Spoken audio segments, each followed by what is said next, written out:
this time we have our roll call. Commissioner Vestibia Shepherd. Present. Commissioner Isaac Owens.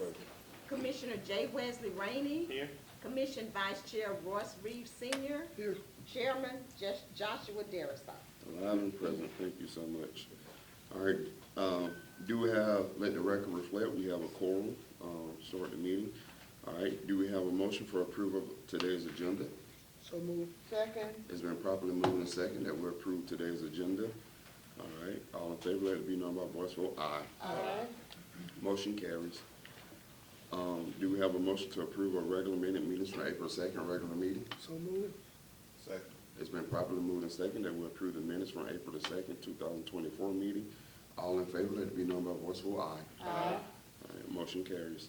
All right, today we have a presentation from Ms. Monica Robinson. She is Executive Director of the Chris County Community Council. How you doing, Ms. Robinson? I am doing well. Thank you all so much for having me.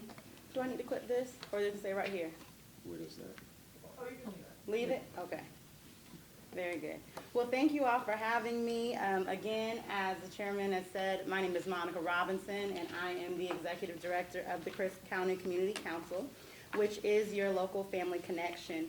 And I'm here today to not only present the council, but to talk about our upcoming initiatives within the city and county. So I do have a PowerPoint prepared for you all, and Commissioners, Chairman, you have a couple of handouts that I've given you, or I sent to Janice. I know that she has them out there for you, with some data regarding our county. We'll refer to that in the PowerPoint. So Chris County Community Council is a part of the Georgia Family Connection Partnership. For any of those that are not familiar with that, we are a statewide network, and we are appointed by the legislator to address the needs of children and families in Georgia. There is a family connection in every county in the state of Georgia, and we're the only network like that in the country. There's no other state that has a network like Family Connections. But our goal is to produce better outcomes for children and our families in our community. And we're tasked with doing that for Chris County. Basically what we are is we bring together all of the agencies, businesses, organizations, our local governments, all together so that we can collaborate. And we focus on 5 areas. And that is that children are healthy, they're ready to start school, they succeed when they go to school, they live in a safe and self-sufficient family, and in that the communities thrive. So really our work is all about the kids, and these adults, you just kind of are the benefactors of our work. So the Chris County Community Council, like I said, we are the family connection for Chris County. This is just a picture of our board of directors. We do have 24 community leaders that either live or work in Chris County. We're located at the J.R. Dowdy building, J.R. Jr., J.R. Dowdy Jr. Building at 1129 North 5th Street. That's the Youth and Family Resource Building right between the rec and the pool. And we are working to, in FY25, which starts in July, we're actually focusing on 3 new factors. For the past few years, we've been working on our reading scores. We've also been working on our incidences of teen pregnancies, our STD rates, so a lot with health and wellness, and we've been working on mental health. For FY25, we're going to be focusing on some different indicators. We're still working on the health and wellness, mental health strategy. We're still working on reading, because we need to get those scores up. But we are having a bigger issue with children living in poverty. And as you can see on the screen, on the PowerPoint here, we are more than double the percentage of children living in poverty than the rest of the state of Georgia. The same thing with families with children who have an annual income that's less than 150% of the federal poverty threshold. Again, we're more than double the state of Georgia. And then we have a high incidence of children with a substantiated abuse or neglect claim or case. And again, more than double the state of Georgia. So this indicates that there are factors that we need to work on within our county and our city. So for this year and the next 3 to 5 years, we're going to be working to get these numbers down and to make sure that our children are thriving and they're protected. So for Georgia to grow and to thrive, the communities have to thrive first, and we realize that. So they need to be healthy, they need to be productive, we need to be able to help our families who are struggling. And with the collaborative, we try to disentangle the mess of that. There's lots of different resources, lots of nonprofits, lots of different things that are going on that have great intentions. But a lot of times we're working in silos. Everybody's trying to do their own thing, and we end up not making an impact. Whereas if we come together and we can collaborate with our resources and our time, our volunteers, we can actually make a dent in our community. So that's where the collaborative comes in, is that my job is to get these resources first in Crisp County, and then to get them to work together so that we can help the families that are here. So why are we here? I kind of just said that. There's a couple of pictures on here that you'll see from our Team Mays, from Fair Count, which is working to close the black voter share gap in Crisp County, some donations that are made to the Back to School Bash, some grants that we receive that we work through with Home Depot to help some of our veterans with their home projects. So our purpose, again, is to bring everyone together. We want to establish the key community members. We want to get everyone, all those players, like I said, that are working on things individually, you want to get them together so that we can make a bigger impact. We want to connect the dots, really, and we want to fill in any gaps. So how are we making an impact in Crisp County? As you saw on the slide, the Crisp County Community Council has been here since 1996. That was when Governor Zell Miller established the Family Connection through the legislature. And we have been working on so many different things. You'll see there are some pictures in here about Team Mays. Again, some pictures of us helping put in a ramp for a disabled veteran. We have donations that we are responsible for taking for the Back to School Bash. We also are the organizers and hosts of the CARE Awards, the volunteer awards that we do annually, which is a fundraiser for us, and so much more. There's a lot of things that Family Connection is involved in that not a lot of people know of or are aware of.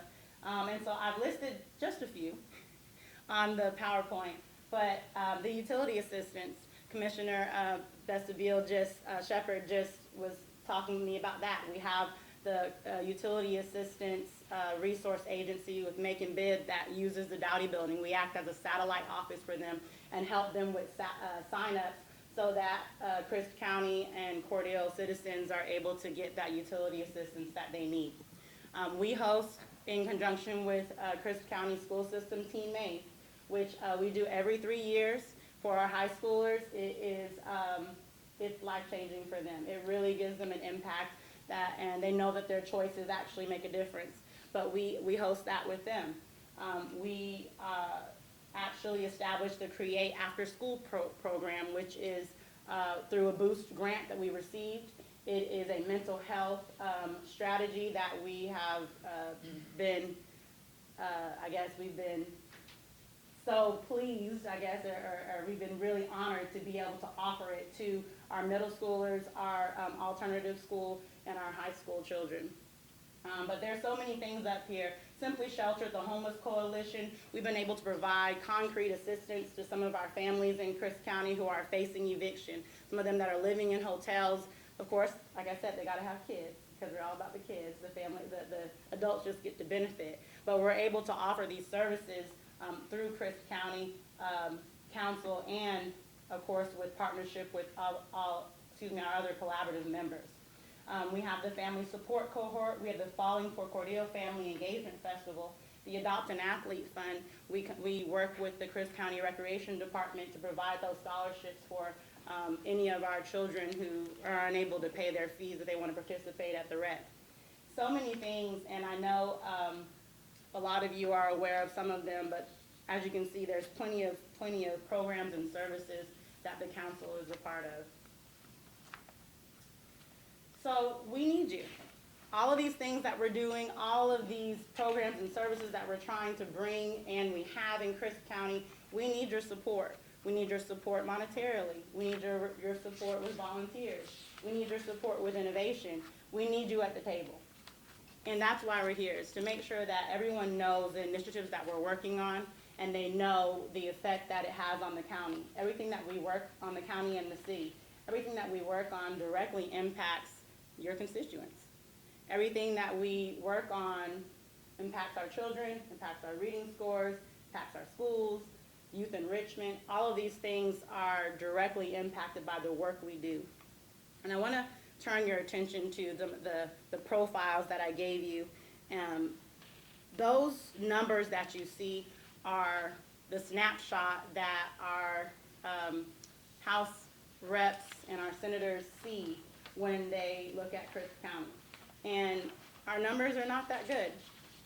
They don't reflect what the greatness is that we have here. And so we want to take it a step further. We want to make sure that we are engaged with our local government. We want to make sure we're engaged with all of our top employers so that we can change that narrative for Crisp County. All of the data that you get is through Kids Count, and that is run by the Annie Casey Foundation. They do all of the statistics for us for Georgia Family Connection Partnership. So we believe that lasting change is local, lending support, knowledge, and partnerships to craft local solutions to local challenges. We believe that by working together, we can nurture children and families who thrive in vibrant communities everywhere. We envision a Georgia where all children are healthy, primed for school, and succeed when they get there, and where strong families contribute to vibrant, robust communities that thrive. Again, as I stated, everything that we work on is to better our community, and that's why the legislature put each coordinator in place in each county to make sure that we can make local decisions that will impact us. Sometimes at the state level or even the federal level, they don't know what happens in our county, but we're here in our county. We know what works for us, and we can come up with those solutions. So our monthly collaborative meetings, they are every fourth Thursday. That didn't show up right. That's all right. Every fourth Thursday at 9:30 at the Dowdy Resource Center. We meet all different resources, businesses. Everyone is invited to the table. Families, grandparents. If you have a child in your life that you're influencing, we want you at the table because we need your input. We need your input. We need your hands. We need your support. I am, of course, your contact person, Monica Robinson. Again, my name and email is up there. And I want to open it up now for any questions that you all might have. You also have our FY25 annual plan, which is what we base our work off for the next few years. Any questions from Ms. Robinson? I commend you on the work that you're doing. I think it's awesome work, and I agree that it can be better, so we need to do our part. I appreciate that. We definitely need your support. I know that you have meetings up the, you know what, all on your calendars and things, but we really would love to see a representative from each of our county and our city, all the different agencies. If you send somebody there that can get the information and can disseminate that back to your employees, or if you're not an employee, your coworkers, that's what we need. And then we need monetary support. We need our city and our county to contribute. Things like the Back to School Bash, the Family Support Cohort, the Homeless Coalition, all those things require us to sustain them. And we are given one grant by the state that funds us for our coordinator and for our travel, our training, for those things. Everything else that we do, all the programs and services, we're responsible for fundraising, obtaining grants, donations from local businesses and our partners. So we definitely need the support of the city as well. And you will have it. Thank you. Any more questions from Ms. Robinson? I don't have a question, Chairman, but a comment. Here Monica, are some results from the web. the information that is presented, some of it is through 2020 and 2021. So how often is this information updated? So prior to COVID, it was updated every year. Since COVID, we have been struggling. Our results accountability team has been trying to get accurate results. So they're hoping to give us in August, when they send it out, new results that will reflect 2020 through 2023. Okay. Thank you. Any more questions from Ms. Robinson? Ms. Robinson, as of now, what's the level of participation from the city? And I guess I should say the county. And the second question to that, in what ways could we support best? Yes.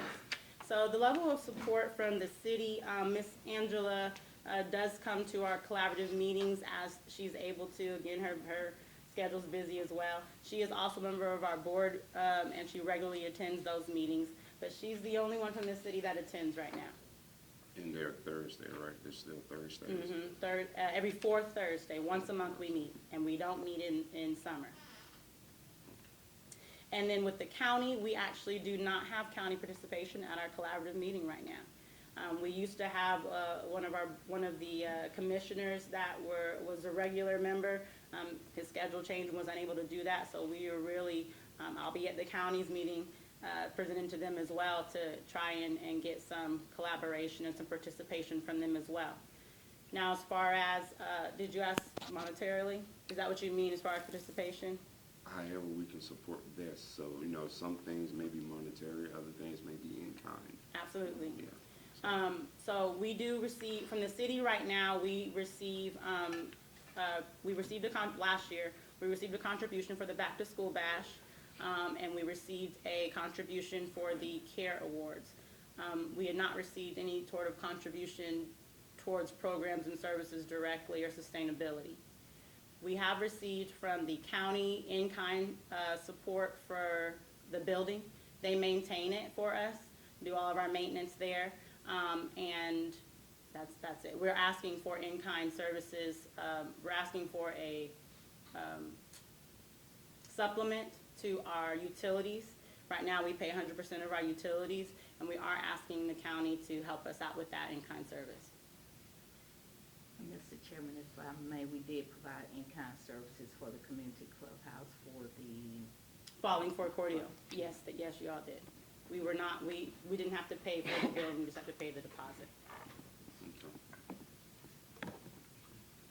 I have no further questions. I appreciate the work you do. Not only you do, your husband as well. So your family is kind of committed to this community. Absolutely. And I see it a lot. So Thank you. I appreciate that you came here and it was an instant impact. So we appreciate that. Any more questions from Ms. Robinson? Yes, Chairman, I would like to, you using the building, as you guys using the building, you sharing the building with anybody? So Family Development Task Force, Ms. Rosie Watkins is in the building with us, but that's it. And I'm so glad that you said that, Commissioner Reeves, because we need resources at our building. That's what the whole building is supposed to be for, family and youth resources. If you're offering free t-shirts or you're offering, food or whatever it is, that's what the Dowdy building is for. The conference room is free for anyone to use as long as you're not charging anyone for the services that you're giving them. The offices, we rent those, and those go towards our sustainability. They're $350 a month and well below market value, and you pay just a percentage based off your square foot of your office of the utilities, but you have use of that building. So if you are offering a training, if you are, I think the Ministers Network just used the building Thursday. Is that right, Ms. Angela? Thursday. Any resources that you're offering, the Dowdy building is, as long as it's not booked, it's available. How many offices do you have available? Let me see, 1, 2, 3, 4. It's empty besides us two, so we have 5 offices that are available. We will have more once we, within the homeless coalition, once we get a place or a partner that we can donate the furniture to that we were donated from Lake Blackshear. So the goal of the Simply Sheltered is eventually to have a homeless shelter for our families, a non-congregated shelter, so something that is not just for singles. Mom with kids, mom and dad with kids can have a place to stay if something happens. If somebody has a fire right now and they're displaced, we're calling churches to see who can do what. If they don't have family here, we don't have a place for them to go except to put them in a hotel. And then we have some families that are just in a bad time. They're facing a financial strain for one reason or another, health, loss of job. We don't have a place to put them. And so we were donated from Lake Blackshear the stuff that was in the hotel rooms, and we went and picked all of it up, and it's in the Dowdy building in some conference rooms, waiting for a home. So if somebody has that on their heart for a homeless shelter, please see me. But it's waiting for a home, so as soon as we get those out as well, we'll have 2 more offices open. All right, thank you. Thank you all.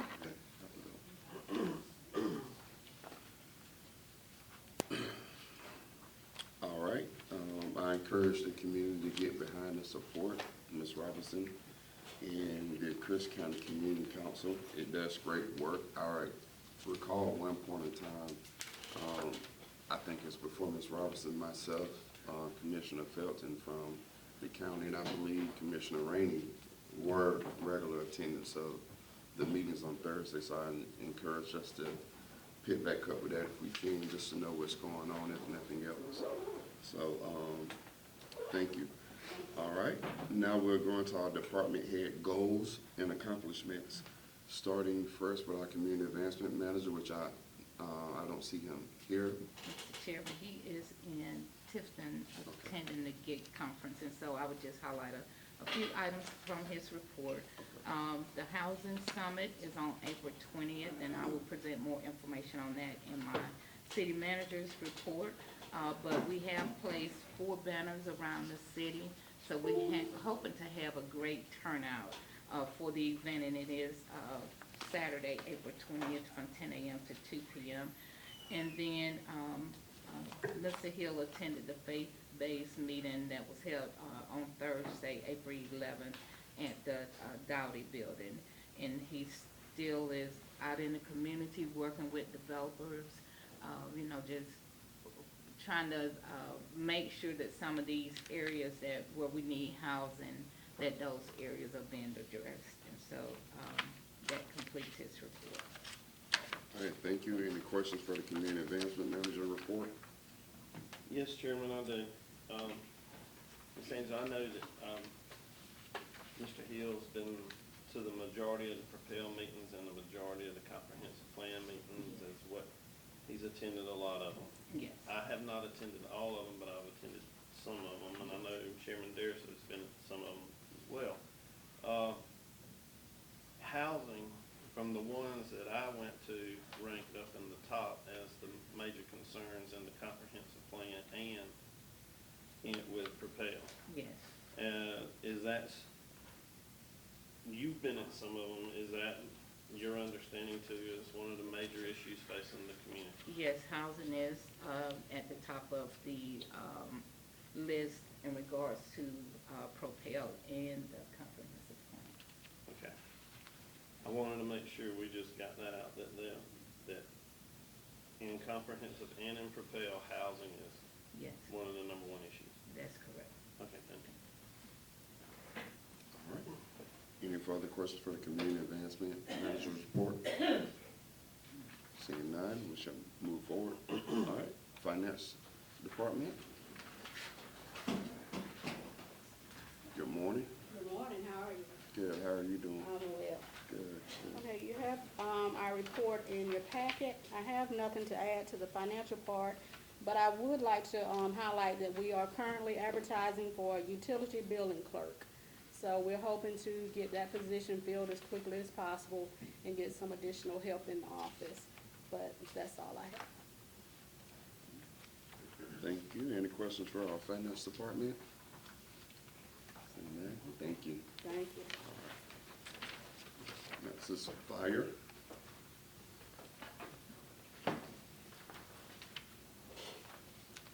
Good morning. Good morning. goals and accomplishments for April. As always, to provide the best possible service to our citizens and visitors of Cordele. We are still working on our first aid CPR AED class for employees. Those two dates are April 22nd and April 25th. We are preparing the final needs assessment for our outgoing budget, and then we're scheduling pump testing for the 3 engines and 2 ladder trucks. As far as accomplishments, I'm still participating in Leadership CRISP. We'll be at Crisp County Power on April 18th. I spoke last week to the Lions Club. We participated in a pre-construction meeting at Speedway with Public Works, for Speedway. Participated in the website design meeting. Participated in the walkthrough for the new emergency room expansion with Chris Regional. We will be attending a regional pipeline emergency class in Americus on the 29th. And our training officer is currently developing a functional fitness program for our firefighters. And that's all I have. Okay, any questions for fire department? Yes, Chief, Mr. Chairman. Chief, can you, I know you probably don't have it with you now, but can you get me the numbers of the times we've had to activate the auto aid agreement between us and the county? Can you get that number for me? I can get that number, and I don't think it'll be a large number, but I can get that for all of last year or this year or what? Since it's been in existence. Okay, I can do that. And while you mention that, I do also want to thank Chief Cordele of the county. We had the fire at Union Compress a couple weeks ago. I showed up, we looked at the warehouse, talked to my incident commander. When I turned around, Chief Cordele was standing there, and he said, "What can we do to help?" And so he did send one of his trucks to Station 1 to man it, to run city calls while we were there, so I appreciate that. And then when they had the tornado at Blackshear a few days ago, we returned the favor. You know, we reached out to him. So we do have a really good working relationship there. And if the government stays out of the way, it'll continue to work. I'll take all the support I can get. Any further questions? Yes, Chairman. The city's ISO rating is it still 3? It is a 3. And the county's is a 5? I Is that- don't know the counties. Okay, it used to be a 5. Okay? Best I remember was a 5.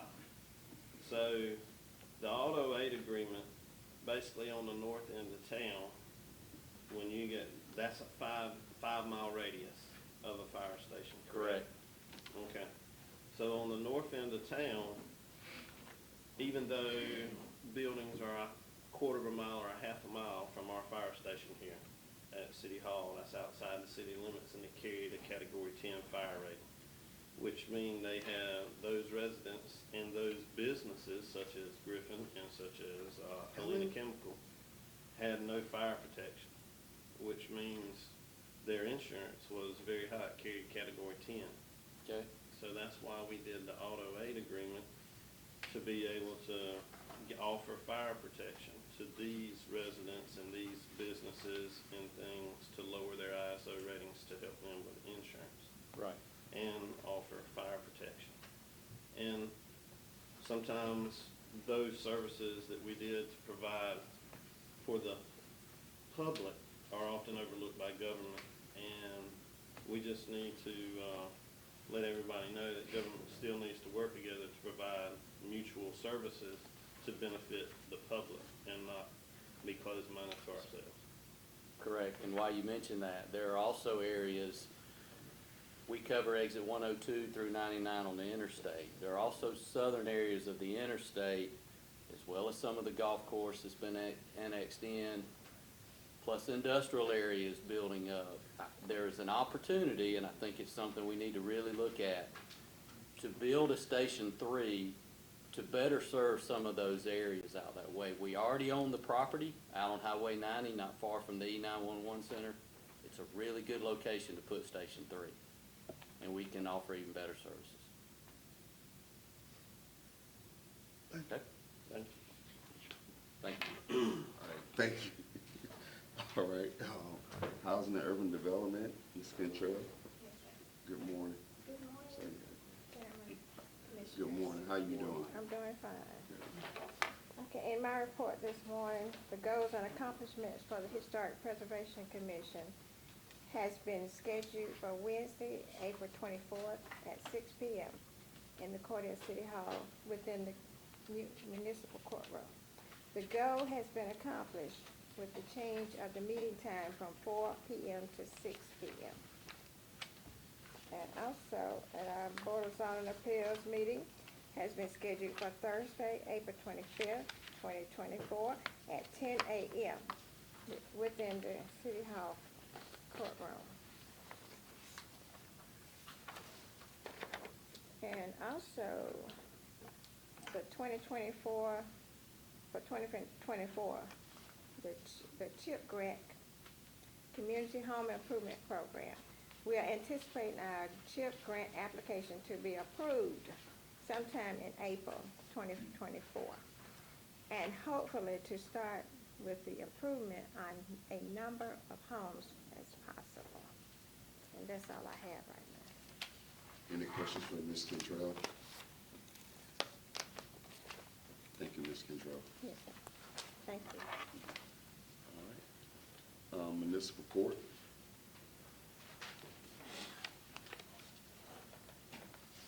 Good morning. Morning. Goals and accomplishments for April for the municipal court is, as always, report accurate and complete information for the court and the public. Complete the court dockets for the judge in a timely manner. We're still purging old dockets and excess paper files. Accomplishments was, everything was done in time. All right, any questions for court? Thank you. All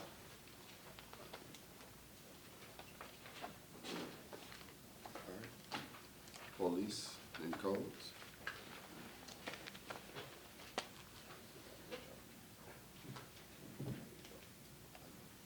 Good morning. Good morning. All right. As always, the goals and accomplishments are long-term or yearly goals for each division, and just kind of report on what we're doing towards achieving that. Start with the police department. We'll continue to provide professional law enforcement services through our hiring processes, training, and self-accountability. As I've been stating, our corporals and sergeants are now more involved in the interview portion of our hiring process. That's gone very well. They've been able to provide a lot of feedback. Again, they're going to be the ones really working with a lot of the new hires, so getting them involved has been really good. We also have a few officers attend the career fair that was on March 28th at Crisp County High School. We've seen a substantial increase in applications and persons that are interested in a career in law enforcement with the Cordele Police Department, so that's definitely a great thing. As far as number two, we're developing strategies to attract experienced officers. We have a heavier social media presence. We are more active in including more videos. So that's been also received very well. Currently, we have 4 officer vacancies, 1 corporal, 2 sergeants, and 4 officer positions, 1 corporal, and 2 sergeant positions, and we have currently 6 people in our hiring process in different stages. So we're definitely excited for that. Just last Friday, they did the PT test, 3 of them, and so they're moving forward in the process. 3 of them are. Number 3, continue to connect with community through our outreach and community-related events. Again, we hosted the Easter egg hunt for Sam Shortline. That was on March 30th. The numbers came in. There was a total of 142 participants, which was very well attended. I'd say next to Summerfest, that was our most attended event that we've had. So that was great. I was a part of that too, and we had a great time. As a reminder, this weekend coming up, we have the Autism Awareness Stroll. That's our department along with the downtown Main Street. It's going to be on the 20th from 10 to 12. It's at the Crisp Regional Hospital walking track. And we'll also continue to make advancements towards being state certified. The first step was hiring a new patrol commander, which we did. And we're next trying to look for a lieutenant's position to hire that so we can move towards state certification. A couple of things as far as accomplishments or to add. We have a cadet that's in week 4 of mandate. He's doing really well there. And yesterday, in honor of National Public Safety Telecommunications Week, we presented the Crisp County 911 operators with a gift basket, and that went very well. That's also on our Facebook page too, so that went very well. Do you have any questions with the police department? Any questions? No, sir. All right, we'll go on to codes. Again, yearly goals. So the department and I engage the community and provide knowledge and enforcement with increased code compliance to all wards. Basically, in response to the ongoing trash concerns and the improper dumping that we've been having, our team has issued multiple citations, again, for the improper dumping. We're also engaging with educating lawn contractors, citizens, and landlords as far as the criteria when it comes to not dumping in the alley. We're making some efforts. I'll go on number 4. I actually talk about that again here. Number 2, the department plans to continue training. There's some training in September, I believe it is, for code enforcement. We're waiting on registration on that to open, and we'll get them in those classes as soon as we can. We missed the one in March. There was just some issues that we couldn't get them in the March one. We're going to get them in the September one. Number 3, as far as addressing blighted commercial and residential properties through education. Again, a lot of our things with code compliance is educating the community. So our team continues to identify and notify owners of abandoned vehicles, multiple blighted properties, and overgrown lots. That's the majority of their time spent, is just going out there and educating the community and identifying issues and trying to work with these owners to try to get these issues corrected. And then finally, number 4, utilizing our social media to educate, again, the public. The team collaborated with Public Works and the social media manager, as well as Express Disposal to develop community outreach flyers, social media posts, and educational advertisements on trash and code compliance issues. So again, just another effort to try to educate the community. As far as, I was not able to include it in your packet this time, but I have some numbers. I also didn't even say it last time. I had so many other things I forgot to even include it. But as far as a Quick Trip truck stop, that project is done. They're just kind of waiting on, as far as paving, there's some issues there, or what they want to do with the paving. But as far as the project, it is done. The TA Express truck stop, there's kind of suspended. There's really been no movement with that. So we're kind of waiting to hear back from them. Everything is good to go, but we haven't heard from them in a while. Burger King, they did a remodel. They're done. Crisp Regional expansion, they are starting to do that. As far as a truck stop, the Speedway, where it's going where the old Smokies is, they're in the process of moving Smokies and starting that project as well. And Crisp Regional Medical Complex, that was a $7 million project, and that is done as well. That's all I have for codes. Any questions for codes? Yes, Chairman, I do. On cleaning up the alleys, are we doing I mean, it looks, I've been down quite a few and they've been scraped and they look good and, but a lot of the public just still is unaware about not dumping limb debris in the alleys, and they are putting it out there. Are we doing a warning or a ticket right away? Well, that's why I tried to highlight the efforts we were trying to take. We're trying to educate the public first. I mean, we're not trying to ticket people. That's not our intent. However, once we give them a warning, once we've notified them, our educational efforts, getting with social media, manager, then it comes to ticketing. So that's not the first step in the process.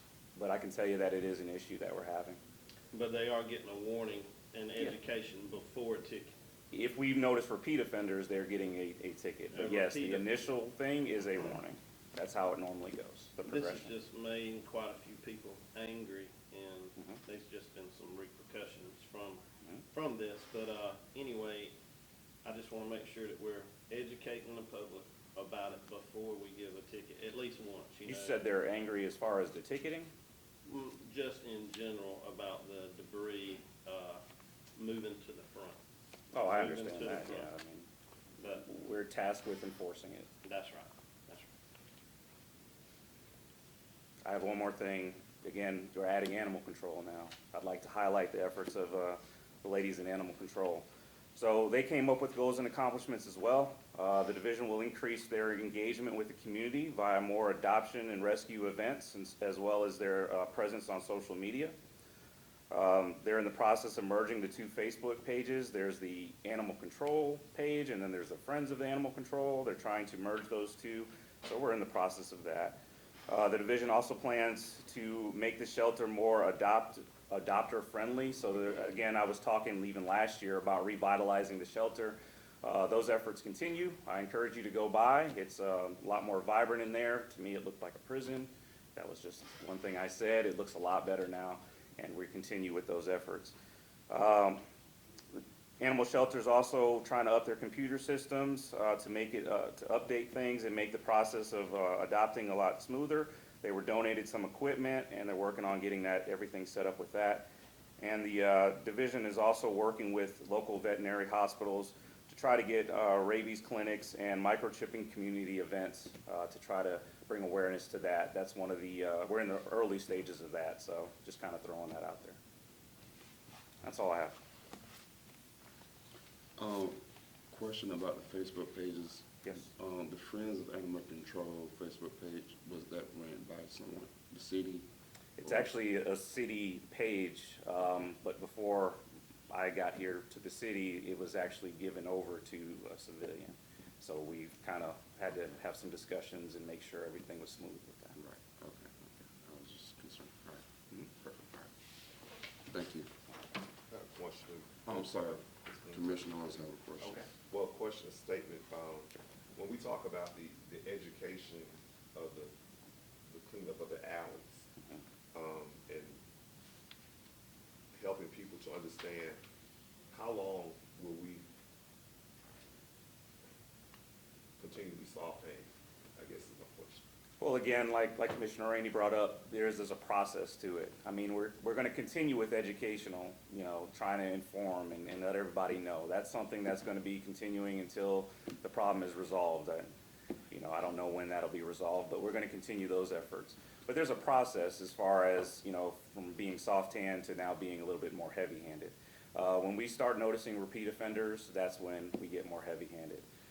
I can say that, we definitely, in code compliance, prided ourselves with trying to educate the public and being understanding and working with them, but there's, only so much of that you can do with people who are, still continue to be, an issue.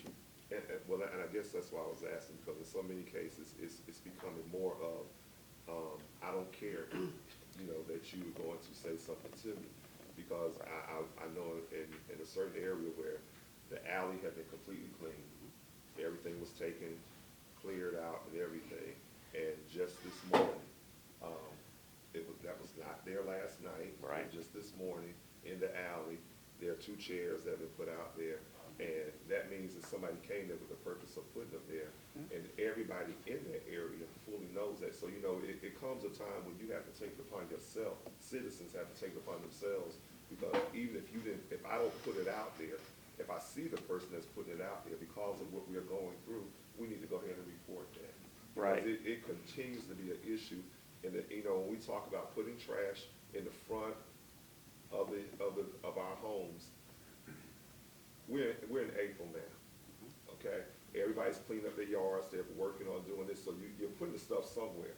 So if trash people are coming through and they're doing an excellent job of coming through, picking up the trucks coming behind and explaining, and the guys on the trucks are even taking, and I seen this, taking time to stop and talk to the citizens, let them know that on next Tuesday, we come back, if you have anything else you put here, we'll pick it up, they see it. So somewhere in the process, our citizens, we have to adapt ourselves. It's called adaptability.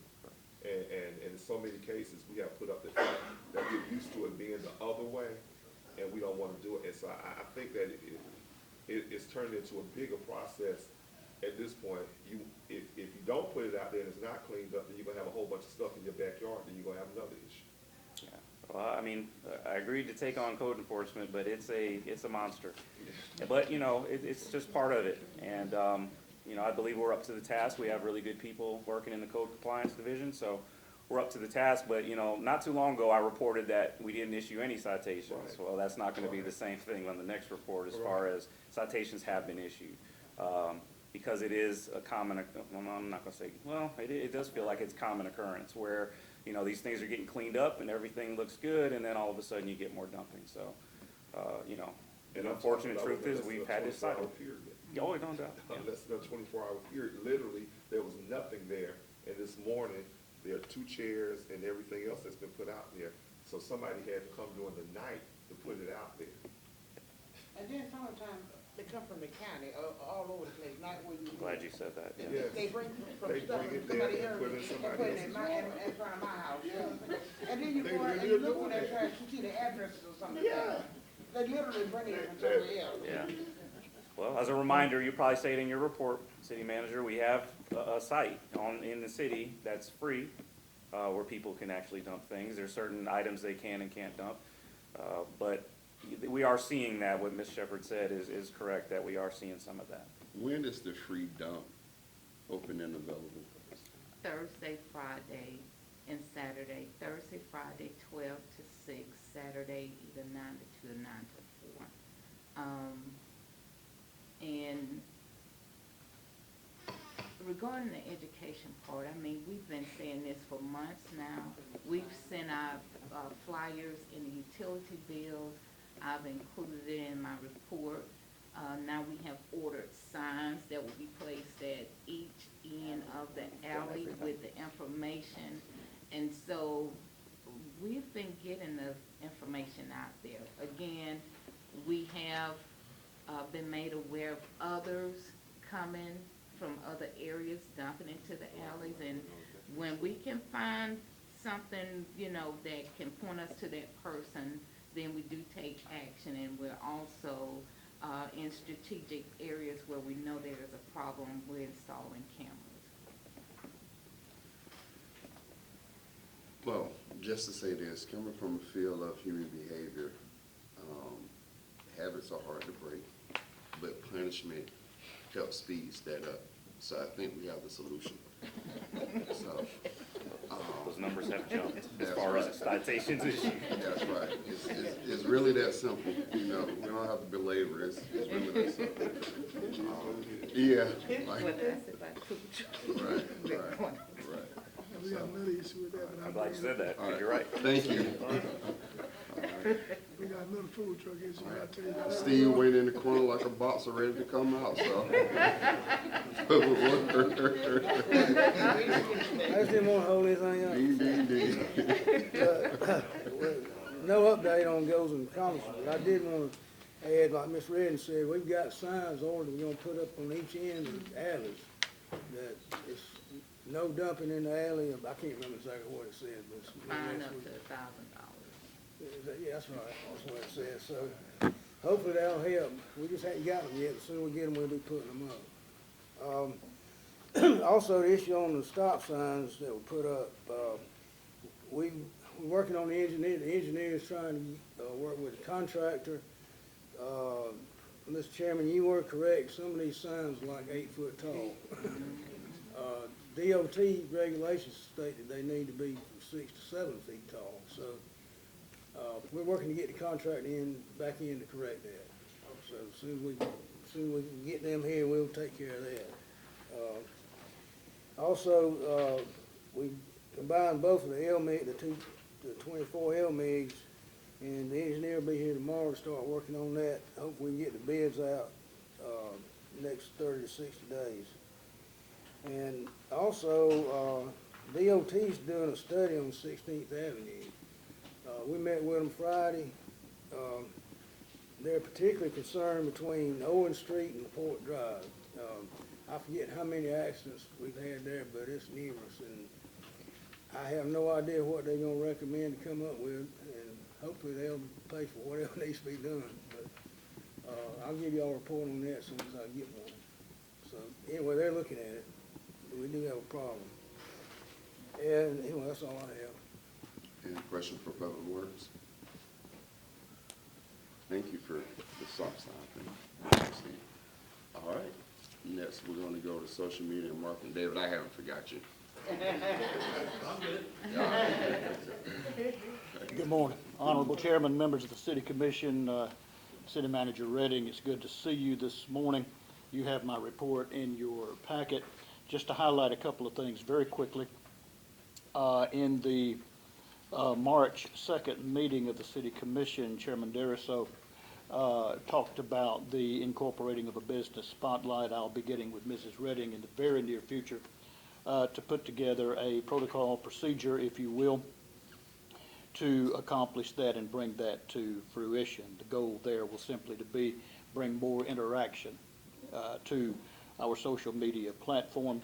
Under goal number 2, you'll see some of the things that your social media marketing department has been involved in. We helped out the Cordele Police Department, as you heard from the chief, on the license plate reader, the in-camera video system that's in the police cars. And flipping around one day, I came across WALB. ALB had picked that up, and they put that out there on their news page, and they also linked it to our social media, and so that was good to see.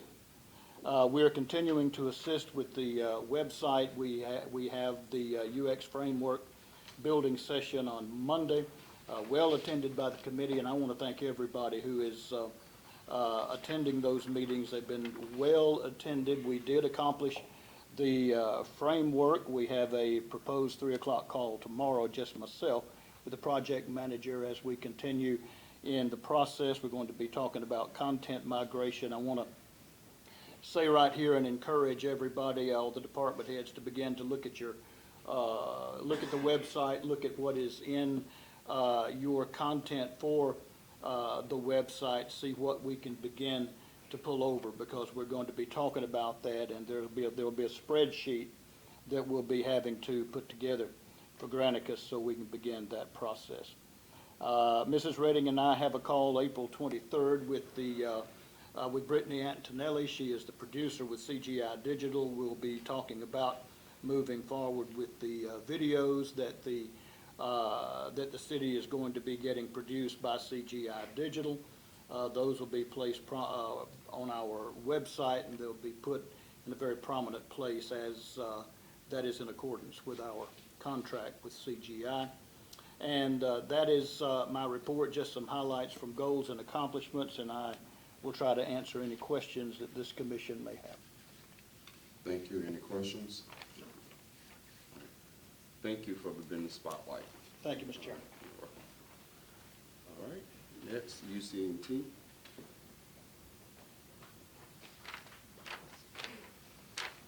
Good morning, everybody. Good morning. You've got my report in your packet, but the only thing we accomplished in the last month is not drowning. We got 12 inches of rain in the last month and a half. I called it a major failure with the screw pump, but now over the weekend it turned into a catastrophic failure. Both screw pumps went down. We could pump virtually no water except with a little gasoline pump 350 gallons a minute, which isn't a drop in the bucket when both your ponds are full, and one screw pump will pump 7.5 million gallons a day by itself. So we were down for hours till we could get all that repaired, and it backed up sewage all over. We overflowed the pond at the treatment plant for the first time in 30-something years. It's just awful. We're having to sample all kind of places because of overflows. Somebody reported one on Frontage Road, so we responded to that yesterday, and we've got signage up at both places where we overflowed, which is mandatory by EPD. We're following all the rules of sampling, and it's just a big mess. And it makes for 10 times the work on the not a whole crew I've got. But I do want to commend my fellows. They all came in Sunday morning and went at it and fixed that screw pump. It took them about 5 hours first thing Sunday morning, but we got it back online that afternoon.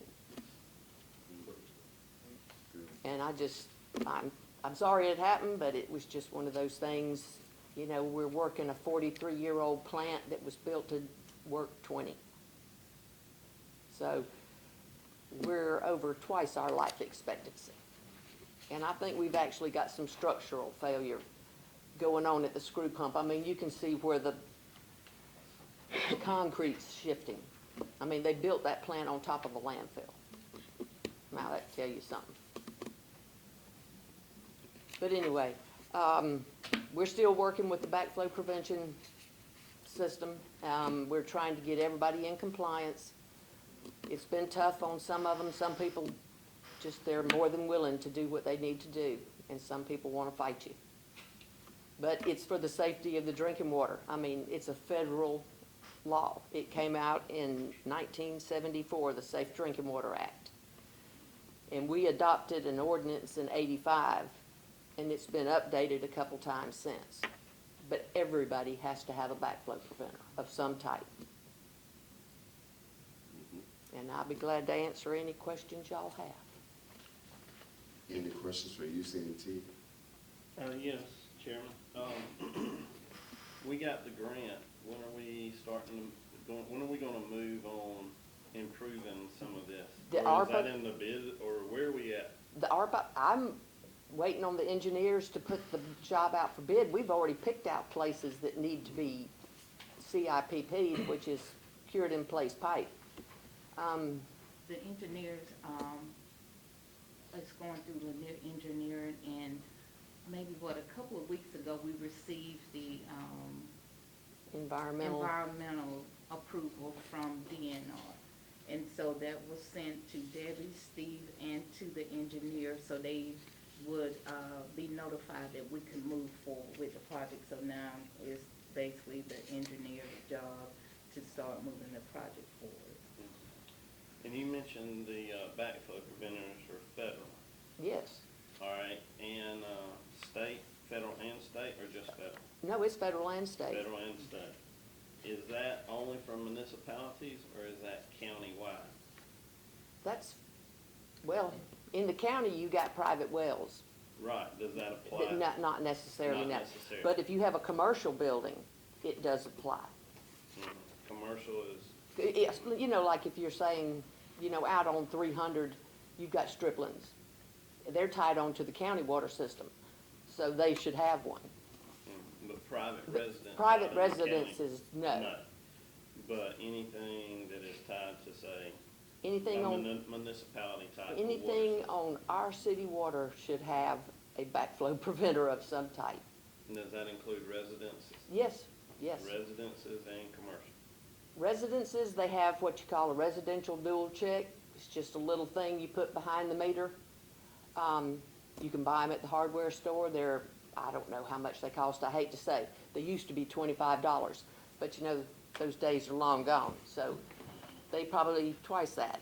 But that does protect everybody, you know, in case somebody does something crazy, like put a hose in a bucket full of malathion, and they open a hydrant down the street, and you don't have a backflow preventer, that could suck that out, and right down the street it goes. I mean, it's for everybody's safety. But yes, the law was the Safe Drinking Water Act that started it all. It's about the same time they did the Clean Water Act on the wastewater side. Yes, sir. What I'm getting a lot of is, I believe Teddy goes out, tell the people what size they're gonna need, whatever. There's another guy who comes out and installs it, and this same guy is the same guy who inspects it. So he's charging them for installing it, then they turn around and charge them for inspecting. That's what I've been getting, but I've also, what I want you to let the people know is that any plumber can install it, right? Oh, yes, sir. Certified. Any certified plumber can install it. Yeah, anybody can install it, but there is only one local backflow preventer tester. That's what I needed the people to hear, that there's only one local. But so if they didn't wanna use him, they can reach outside of the community, Oh, right? there's plumbing companies in Albany, Tifton, Macon, but they're gonna charge you probably a little bit more for coming 50 miles. Well, like I said, But that's their option. They don't have to use the local guy. That's what I needed to be said, because they feeling like the same guy that's inspecting it is coming out. You got a guy that's installing it, and he's the same guy that's inspecting it. You know, Right. they're paying him double, like, why would he inspect his own work if he did it? You know, Well, why- by law, it has to be inspected and passed. Right. And then you have to enter all that information into aquabackflow.com, which helps us with that program. They track them, and they send out notices when your year's up, You know, so you'll have a reminder, you got to test it every year. So the solution to, if you don't want the same guy installing and inspecting it, you know, reach outside of the community and get somebody. Yeah. But you're basically saying he's the only one in this community. Yeah, that can test, that's certified, he has to be certified to test them. Okay, that's what the community needs to know, that's what I need them to know. Thank you. Okay. So see, as a business owner, what's frustrating to me as a business owner, I've been doing this for 22 years. I mean, in 2002, I built a new building, and I've had backflow preventers.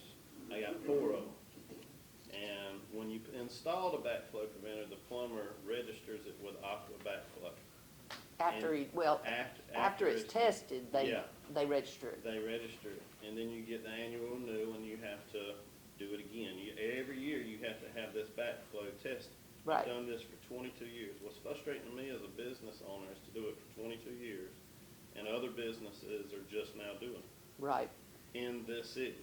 That's one thing I do not understand, is how one business, and I don't know if this is an administrative question or if this is codes or what, but I don't understand how a business can be doing it as long as I have. And then other businesses in this community haven't done it at all, and it's 2024, and Right. we're just cracking down on it. It's frustrating. It's way behind time. And when I get fussed at, about why am I having to do this, and it's been implemented since 1986, and I've been doing it for 22 years, that's tough pill to swallow I or understand. empathize with people You want me who to are ask the just question? now doing it. I mean, it's tough. Well, Go ahead. no, the only thing I was going to say is it's just something that has not been done in the past. And in my position, we're supposed to implement what has been passed by the city commission. And so there are so many things that were not being done in the past.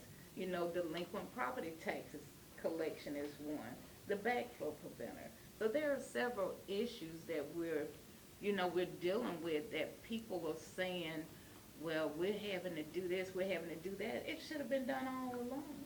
But the thing is, it was just not done, and that's why certain changes were made in certain areas so that we could make sure that we're doing what we're supposed to do, because we even have a cross-connection committee that is tasked with the backflow preventer. So for those businesses who refuse or would not get one, according to that ordinance, their water can be turned off. Because as Debbie mentioned, if something were to happen, it could affect and harm this community. So there is a reason why there's a federal law behind it.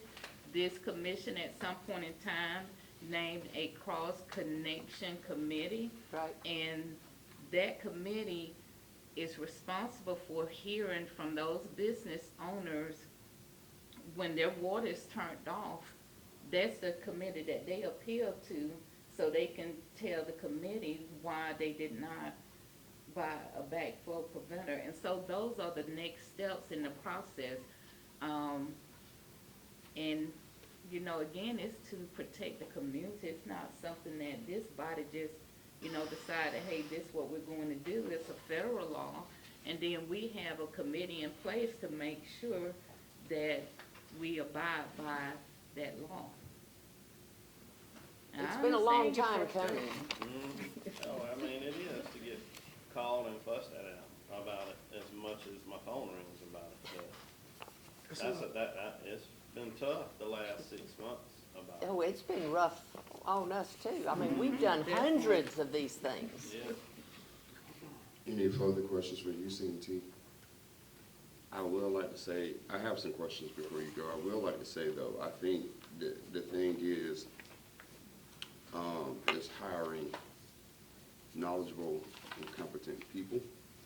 And I think Ronald Reagan said it, we all have jobs to do, and we want to hire good people, but we have to trust them to do their job. We also have to verify that that job is being done, because for something for 20 years not to be done, that means some cracks and some administrative oversight was not done. And so anytime I've been in leadership position, I trusted people that if I had a hand in hiring, but I will verify that things are being done that's supposed to be done. So I think we're getting there now where we have a system and some good people in place that are going to do that. But I had a question about the plant itself. You said it's about 40 years old. When was it built? It was built between 78 and 82, 82. And it was designed to last 20 years. Right. I mean, that's what our books say. yeah, yeah. So we're, not bad at 42. Yeah, yeah. Have you, and you're saying we may need a new plant in Hard? Well, that plant was designed with space to enlarge it. Okay, So, I mean, one time it was posed to build another treatment plant on Cedar Creek, and EPD said that's an absolute no. right, okay. And at one time, they weren't even issuing any more discharge permits. They wanted you to land apply it, but I think they've taken that back now. They want the water back in the creeks and the rivers, for the watershed. So enlarging would be best opposed to a new plant? Oh, yeah, be a lot cheaper. And do you have numbers on enlargement? Oh, no. Okay, No, but you're talking many, many, many millions. I know. My thing would be, and I don't know if we can do it, but as far as, I don't believe we need a new city hall. I believe we should take care of things that we definitely need, which is something like water. And if there's anything that can be done, I oppose a new city hall for various reasons. I do think we can look at, put some departments somewhere else. There's a lot of space and buildings since really COVID that are available throughout the city. Even off Satellite kind of police department. And I think the old probation office, if we could get that, would be perfect location. But I do think, because that's scary, I think about Flint. I did some work with some people in Flint a couple of years ago, and that is just scary. Well, they destroyed the water industry. I remember, yeah. I mean, Yeah. 3 criminals Yeah. destroyed our reputation Right. for producing good, safe water. Right. So, to me, that's just really scary if we get to anything like that. Water is essential and vital, and Yes, it is. I just But the think water's not the problem right now, it's Right. the wastewater. Right. But, Right. you gotta treat what you use. Exactly. Okay, all right, well, thank you. All right, thank y'all. You too. All right, I'm sorry to make you wait, David. All right. Good morning, everyone. You have my report in your packet. As always, the goal of the Human Resources Department is to effectively manage the life cycle of all employees while providing fair and equitable career opportunities. As Chief Hurd mentioned earlier, we have had a large influx of applications, probably more than we've seen in several years. And we've been able to fill some vacant positions over the past couple of months. Most of those we've discussed in prior meetings. I believe this one was also discussed in a prior meeting. We had a promotion at our Public Works Department last month where we transferred a distribution mechanic in the Water and Sewer Department to equipment operator in the Street Department, and that's been our most recent transition. The workforce needs assessment, that's been going on since about November, so we're pushing 6 months. The phase 2 of it with Mop Dog, the surveys gauging employee satisfaction and recruitment resources have all been completed by employees. Telephone interviews have been completed. All that's submitted to Cheryl Musel at Mop Dog. I have a meeting with her this Friday the 19th to start the wrap-up process with that program. So like I said, it's been going on almost 6 months. On our training forefront, we're in talks with local government risk management services to host a excavation and trenching safety course. They have one gentleman for the entire state of Georgia that provides this, so we're looking to get on his calendar as quickly as possible. We're going to offer this class not only to our public works and fire departments, but also extend the invitation to our first responders, being Crisp County EMS, Crisp County Fire and Rescue, along with any of their public works employees that would like to attend as well to help them mitigate any of their safety hazards they may experience. And then it's not on the report, but we also have a couple of other programs in the work. One is a collaboration with Emory University. The second is a training opportunities presented by GMA and Georgia City Solutions. And as soon as we get more information and the go-ahead, I'll be presenting that to the commission. And that's all I have, unless you have any questions. Any questions for HR? I do have a very specific question, David. Number 4, foster diversity, equity, and inclusion. Yes, sir. How are we doing that? That's actually the program with GMA and Georgia City's, speaking Good. of, I was in conversation with Freddie Broom last week. That's exactly what I was going to recommend. Good, good. All right, thank you. Yes, sir. All right. That concludes our department head goals and accomplishments. All right. We shall move in our specific agenda items. We have a few proclamations. The first one is National Public Safety Telecommunications Week. All right, the way that usually works here is between our residential readers, proclamation readers here, they're figuring out who will read which one. They have the better, more pronounced voices.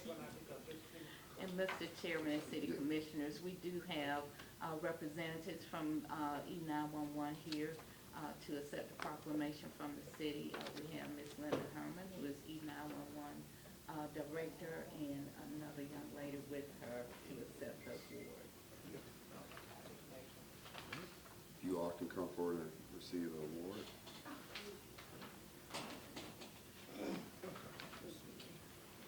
Oh, well, hold on. I guess we should approve it. What have you. Sorry, I'm foggy. Proclamation for National Public Safety Telecommunication Week. Do we have a motion? So moved. Second. It's been properly moved and second that we'll accept this proclamation. All in favor, let it be known by voice vote aye. Aye. Motion carries. All right. Presentation. Good morning. How you doing? Pretty well.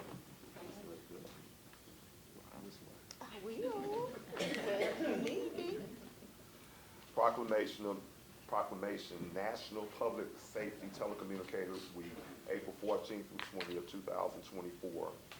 Whereas emergencies can occur at any time that require police, fire, or emergency medical services, and whereas when an emergency occurs, the prompt response of police officers, firefighters, and other first responders is critical to the protection of life and preservation of property, and whereas the safety of our police officers, firefighters, and other first responders is dependent upon the quality and accuracy of information obtained from citizens who telephone the 911 center.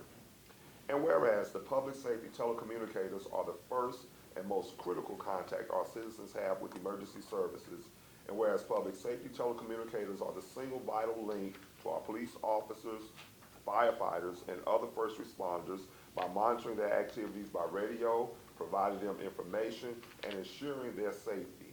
And whereas each dispatcher has exhibited compassion, understanding, and professionalism during the performance of their job in the past year, and whereas the President of the United States has historically acknowledged the second week of April as National Public Safety Telecommunicators Week. Therefore, be it resolved that the City Commission of Cordele declares the week of April 14th through 20th, 2024 to be the National Public Safety Telecommunicators Week in Cordele, in honor of the men and women whose diligence and professionalism keep our city and citizens safe. Signed the 16th day of April 2024, Cordele City Commission.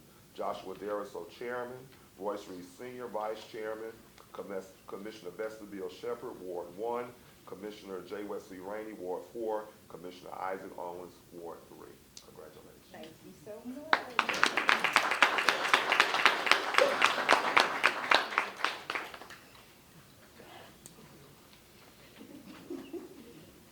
I want y'all to remember me and my cousin Linda here in your prayers as we mourn the loss of our cousin who we lost the other day. So y'all keep us in your prayers. I love you. Love you too. Thank you for all that you all do.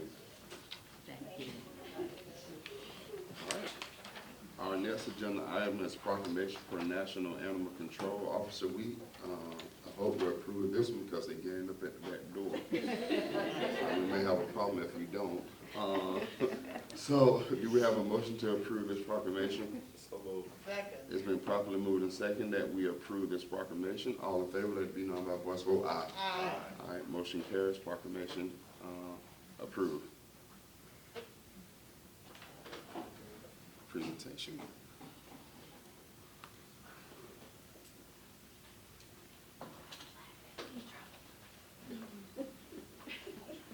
Good morning. Good morning. It is indeed an honor for me to serve you ladies. Proclamation, National Animal Control Officer Week, April 14 through 20, 2024. Whereas, the National Animal Care Control Association has designed and designated April 14 through 20, 2024 as Animal Control Officer Appreciation Week. And whereas, various federal, state, and local government officials throughout the country take this time to recognize and thank and commend all animal control officers for their dedicated services that they provide for the citizens, public safety, domestic animal, livestock, and wildlife across the nation. And whereas, to every day, animal control officers put themselves in potentially dangerous situations to protect the health and welfare of all kinds of animals and the public. And whereas, the city of Cordele recognizes and commends the work done by these officers of Cordele Animal Shelter on a daily basis to the citizens of our community, and specifically recognize the following employees for their hard work: Brandy Aiken, Animal Control Manager; Alyssa Herndon, Animal Control Officer. And whereas, the city of Cordele recognizes the animal control officers who answer calls for assistance, capturing, roaming, and potentially dangerous animals in distress, investigate reports of animal cruelty and neglect, provide education for pet guardians and responsible pet care, and mediate disputes between neighbors regarding conflicting animal issues.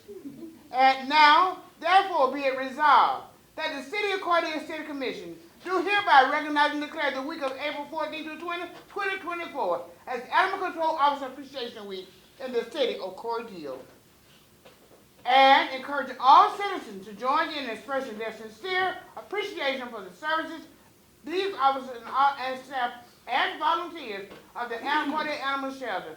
So declare the 16th day of April 2024, the City of Cordele Commission, Chairman Joshua Darrisol, Vice Chairman Royce Reed Sr., Ward 2, Commissioner Isaac Owen, Ward 3, Commissioner J. Wesley Rain, Ward 4, and yours truly, Justin Shepherd, Commissioner, Ward 1.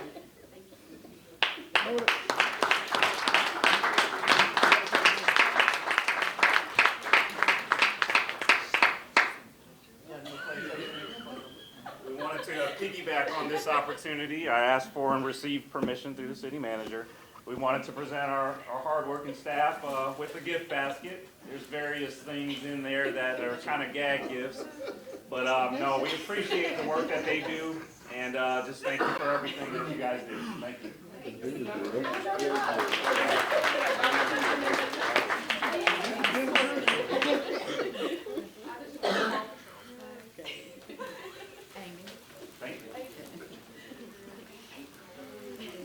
Thank y'all so much for what you're doing and improving inside animal control department. Thank y'all. All right. Wow, good times. All right, we shall move forward. Agenda items. Number 3, discussion and approval of new board appointment. Southwest Georgia Railroad Excursion Authority. Mr. Chairman. Yes. The Southwest Georgia Railroad Excursion Authority is the authority that oversees Sam's Short Line. The city has 2 appointments to that board. And you all should have this list here of the board members. So in 2022, I was appointed to the board, and we need an additional representative, from the city of Cordele. Mr. Chairman, if I may, since it's in my ward, and I'm already down there a lot, I would like to take that one on, please. My motion is to, select Commissioner Vesterbill Shepherd, Ward 1, to the position of Southwest Georgia Railroad Excursion Authority. Second. She hang out. All right. So, it's been motion and second that Commissioner Vesterbill Shepherd be appointed to the Southwest Georgia Railroad Excursion Authority Board along with our city manager. And the reason I did that, sir, I was accosted, said, you need to be at the meeting on the tail. I said, not me. He said, yes, you do. I said, no, sir, I'm not on that board. He said, well, I need you on that board. So, They got it. One thing about Commissioner Shepherd, she know what board she on. I'm on the tree board. That's right. All right, all in favor of her being on the board, let it be known by voice vote aye. All right, motion carries. Thank you. All right, agenda item number 4, consider and approve the second reading of ordinance, amend the city code of the, city of Cordele, deleting paragraph K of section 3.64. Do we have a motion? So moved. Second. It's been properly moved and second that we consider and approve removing paragraph K of 364. All right, any discussion? All right, seeing none, we shall proceed to vote. Commissioner Shepherd, how do you vote? Yes. Commissioner Owens? Yes. Commissioner Rainey? Yes. Commissioner Reeves? Yes. All right, motion carries. Second reading, so ordinance approved. All right. Agenda item number 5, consider and approve new alcohol license reviewed by the chief on April the 5th, 2024. So we have a list of it here. I trust that you all have read and over this list, and they're all being considered approved. Do we have a motion to consider? So moved. Second. I have been properly motioned and second that we approve the new alcohol license for these businesses. All right, any consideration? Any discussion? Mr. Chairman, City Commissioners, I would just like for you all to, on the application that you have, notate that there are some items listed as, in terms of making sure that they have their on-site security team if they're going to follow the ordinance that we have, and they were provided with a copy of the ordinance that we had a discussion on a few months ago. Just want to highlight that information. And out of these 3, only one, from what I understand, one of these lead, all right? Club Zodiac. Okay, Yeah. thank you. Did they confirm they would provide security? He did, I talked. Yes, they were given a copy of the ordinance, regarding security because, the building is small and so there are some safety and crowding concerns, but again, they were provided with a copy of the ordinance. Any further discussion? Seeing none, we shall proceed to vote. Commissioner Rainey? Yes. Commissioner Reeves? Yes. Commissioner Owens? Yes. Commissioner Shepherd? Yes. Motion carries. Alcohol licenses are approved. All right. Agenda item number 6, consider and approve the service agreement by and between Emory University and the city of Cordele. All right. Do we have a motion to consider and approve? So moved. It's been properly moved that we, and second, that we consider and approve. Mr. Chairman. Yes, ma'am.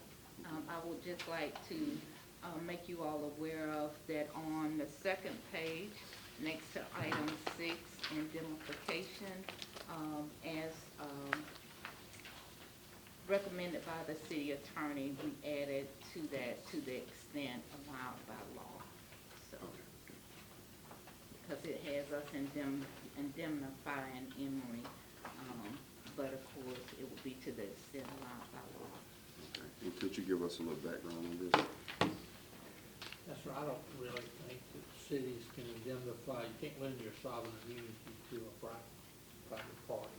Right. There's a case over in Midway with a train wreck, where the railroad, then the city signed a indemnification, where we, Amtrak came through there and plowed into a truck, killed a bunch of people, and the Supreme Court ruled just couldn't do that. So we've been kind of adding everybody that phrase to the extent allowed by law, because the law don't allow it at all. Just protect you. Perfect. But could we also have background on the purpose of the the partnership with Emory. Yes, and as David mentioned, and I will open up to David to give more information, but it is a study that is being done and a partnership to provide sunscreen and other items for those employees who work outdoors. And David, anything else, anything you want to add to it? The program itself is called Go Sun. Go Sun Smart Georgia. It was actually implemented about 10 years ago in Colorado. Emory took note of it and wanted to implement it here in Georgia. One of the things they noted, because of the demographics in Colorado, are quite different than what we have in Georgia, and there was a lack of information regarding Hispanic and African American numbers in that, especially those affected by skin cancer and other sun-related diseases. So this is a program to where they come in, they offer us sun-related and heat illness mitigating materials, and in return, we provide responses back to their surveys. How much time you out in the sun, how often did you use sunscreen, how often did you wear long sleeve shirts or large hats, and to help them to also to identify other resources may be available to help identify and to serve those that were not originally serviced in that plan in Colorado.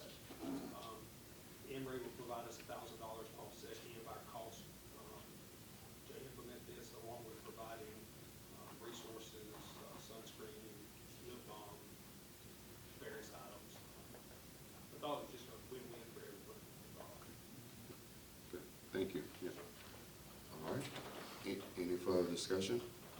All right, saying now, we shall proceed to vote. Commissioner Owens?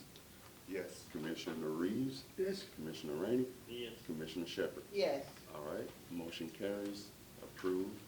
All right, agenda item number 7, consider and approve the statewide mutual aid and assistance agreement. All right, So moved. Second. it's been properly moved and second that we consider and approve the statewide mutual aid and assistance agreement. Any discussion? Seeing here and now, we shall proceed to vote. Commissioner Owens? Yes. Commissioner Rainey? Yes. Commissioner Reeves? Yes. Commissioner Shepherd? Yes. All right, motion carries. Motion carries, approved. All right, agenda item number 8, consider and approve the service agreement with Cobra to provide pest control services at city facilities. All right, I trust that you all have read some of the agreement. So moved. All right, Second. I've been properly moved in second that we look at and consider and approve this agreement. Any discussion? All right, seeing none, all right, we shall proceed to vote. Commissioner Rainey? Yes. Commissioner Reeves? Yes. Commissioner Owens? Yes. Commissioner Shepherd? Yes. Motion carries, agreement approved. All right, now we'll move into our city manager's report.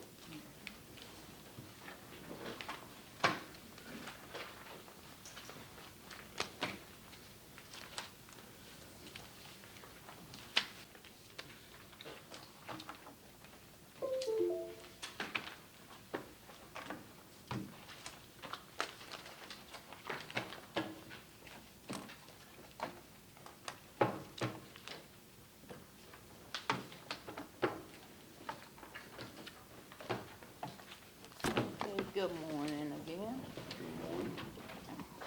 City Manager's Report for April 16th, 2024. April 21st through the 27th is Georgia Cities Week, and this occurs every year. It's through GMA, and so it gives us the opportunity to recognize the services that we provide to our employees and to our citizens. And so we have several events lined up for Georgia Cities Week, and we encourage all citizens to join us in the week-long celebration. So on Saturday, April 20th, there's a housing summit. I've announced that before. From 10 a.m. to 2 p.m. at the Community Clubhouse, and we have a flyer, and once I get to that flyer, I will present additional information on the housing summit. On Monday, April 22nd, we will have our annual Employee Service Awards Luncheon. This is an employee-only event, and it recognizes city employees who have achieved milestone anniversaries last year, meaning 5, 10, 15, 20, 25 years plus, at this event. On Tuesday, April 23rd, Debbie has given some overview of the wastewater treatment plant, but we will offer a tour of the wastewater treatment plant. Tours are scheduled for 10 a.m. and 1 p.m. on Tuesday, April 23rd. The tours are limited to 10 people. It involves walking and climbing stairs, so if you plan to attend the tour, please wear comfortable clothes and shoes, flats or tennis shoes. And if you would like to tour the wastewater treatment plant, please contact Janice Murphy, City Clerk, at 229-276-2901 by 3 p.m. on Friday, April 19th. And Debbie, would you like to share what the citizens who attend the tour will have the opportunity to see at the wastewater treatment plant?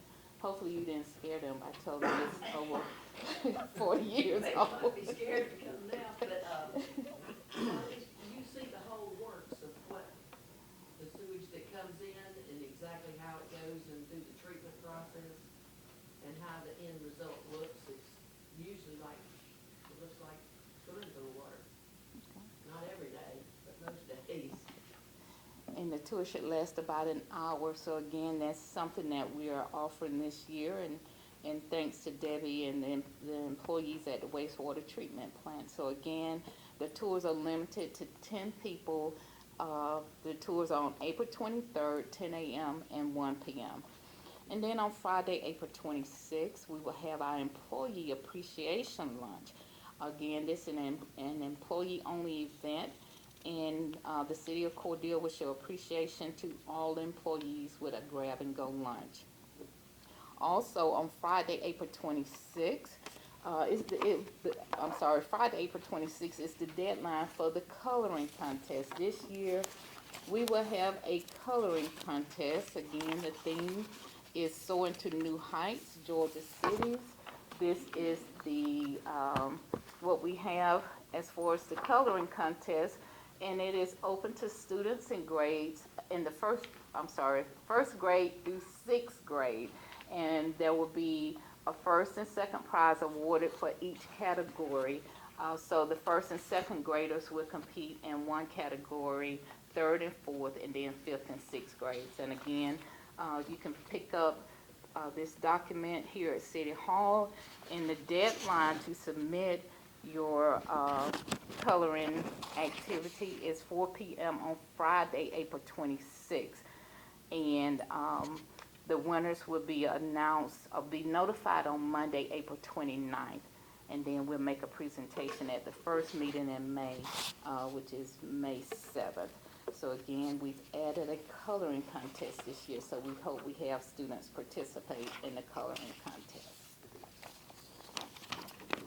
I mentioned earlier the Housing Summit. Again, it's on April 20th from 10 a.m. to 2 p.m. and we have several keynote speakers: Dr. Bambi Hayes Brown, Kimberly Reed, an attorney with Lawson and Reed, and Tricia Lane, she's a broker. And some of the topics that will be discussed: landlord-tenant rights, the state and federal housing rights, home repair loans, and then homeless emergency housing, as well as other topics. Feel free to come. It's throughout the day from 10 to 2 p.m. at the community clubhouse, and we will have light refreshments because hopefully we will have a good turnout, and the speakers will have a lot of information to share on housing, as was mentioned earlier in the meeting. At both the Propel meetings and the Comprehensive Plan meeting, housing is listed as #1 housing here in the city. So hopefully you all can come out and join us on Saturday. And again, that's just what we have in terms of the coloring contest. In terms of announcement, Commissioner Shepherd was just appointed to the Southwest Georgia Railroad Excursion Authority, and I would like to announce that the Southwest Georgia Railroad Excursion Authority was awarded a grant in the amount of $1,624,425 for the construction of a track and maintenance facility at Georgia Veterans State Park. We would like to thank Kathy Williams, 2nd Congressional District Representative on the State Transportation Board, GDOT Commissioner Russell McMurray, and Clement Solomon, Director of GDOT's Intermodal Division, for their support of Sam Shortline. The annual USSSA Elite Sports Greatest of All Time softball tournaments will be played at the Youth Ball Complex during the next 2 weekends. So on Saturday and Sunday, April 20th through the 21st, there will be 87 teams from ages 8 through 12.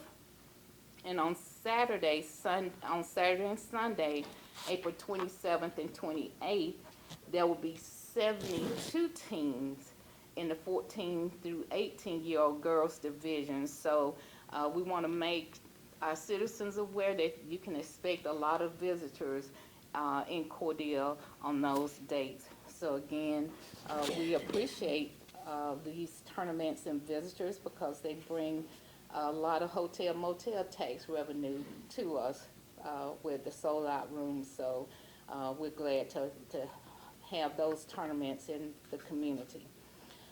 On Thursday, April 18th at 10 a.m., T-Mobile will present a Hometown Grant Award to Gillespie Seldom Cultural Arts Center, and the location is 601 15th Avenue West. The grant is for $50,000. Again, T-Mobile will be here to present a check presentation at 10 a.m. So we're inviting the community to come out. T-Mobile award the grants to, currently have awarded the grant to over 250 communities. So we are glad to have T-Mobile in the community. And as Steve mentioned, the LMIG safety grant is still a work in process. I received calls about stop signs at inactive railroad crossings, and so Public Works reached out to GDOT, and so they are looking at those inactive railroad crossings, and they will let us know the appropriate signs that we need to place at those crossings. So I want to make sure that the citizens are aware that we are working on those items. As far as one of the goals for the safety committee, you will have the framework for the safety committee for the next meeting, because again, we need to make sure that we are protecting not only city assets, but our employees and citizens as well. Another hot topic, cemetery guidelines. Today is the deadline that we're asking family to remove the items that are posing a hazard for the contractors who maintain the cemeteries. We've been through the ordinance before, we've made the announcement, and so if you have any questions regarding the guidelines, you can reach out to the city clerk at 276-2901. Next, I have a couple of action items. These items were emailed to you as well as you have them in your report today.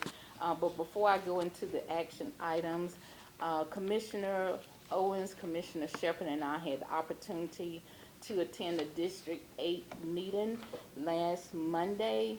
No, last Monday was yesterday. Monday before last at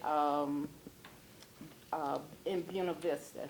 And so you have the 2024 legislative report in your packet. These are some of the hot topics of legislation in terms of what passed and what did not pass. And so it was a great event. And Commissioner Shepherd and Owens, anything you all would like to add from the meeting? All right, thank you. And so as far as action items, We have received the ballot for the District 8 officers for 2025. And on the ballot, President James Carter, Mayor Woodland, Georgia, First Vice President Vestibule Shepherd, Commissioner, City of Cordele, Second Vice President Keith Pendergrass, the Mayor of Pine Mountain, and the Third Vice President Kevin Brown, Mayor of Buena Vista.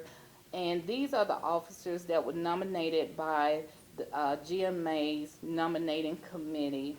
And so if you all are in agreement with the ballot that is presented, I would like to request approval so that we can submit the city's ballot to GMA. So moved. All right, it's been properly moved and second that we submit the ballot to GMA. All in favor, let it be known by voice vote aye. Aye. Motion carries. Thank you. Congratulations, Commissioner Shepherd. The next action item is 2023-2024 budget amendments.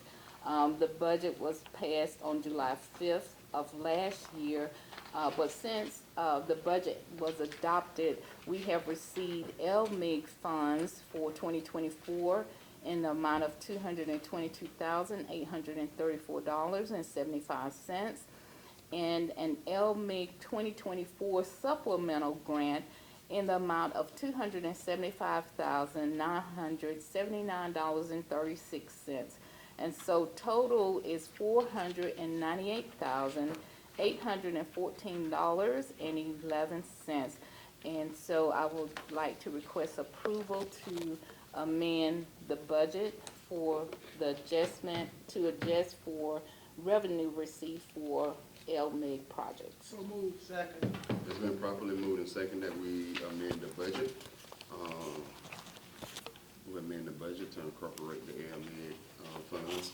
All right, all in favor, let it be known by voice vote aye. Aye.